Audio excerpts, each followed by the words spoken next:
কুমিল্লাবাসীর মার্কা ধানের শীষ মার্কা। ময়নামতি থেকে মেঘনা, গোমতী থেকে ডাকাতিয়া, কুমিল্লার 11টি সংসদীয় আসনেই ত্রয়োদশ জাতীয় সংসদ নির্বাচন ও গণভোট ঘিরে জমে উঠেছে নির্বাচনী প্রচারণা। ভোটারদের মন জয়ে সরাসরি জনসংযোগই এখন প্রার্থীদের একমাত্র ভরসা। তাই প্রার্থীদের পদচারণায় মুখর অলিগলি থেকে রাজপথ।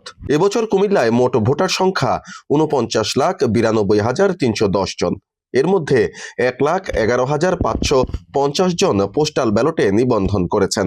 বাকি 48,80,760 জন কেন্দ্রে গিয়ে ভোট দিবেন। এবার ভোটাররা আগের চেয়ে অনেক বেশি সতর্ক।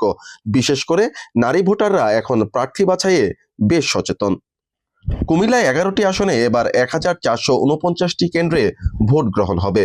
কেন্দ্রের নিরাপত্তায় থাকবে 19,000 আনসার এবং এরই মধ্যে মোতায়েন করা হয়েছে 47 প্লাটুন বিজিবি। এবার নির্বাচনে গণভোট একটি নতুন মাত্রা যোগ করেছে। তাই দলীয় প্রচারণার পাশাপাশি গণভোটও গুরুত্ব পাচ্ছে। অয়ন বিকাশ পাল, বাংলাদেশ বেতার, কুমিল্লা।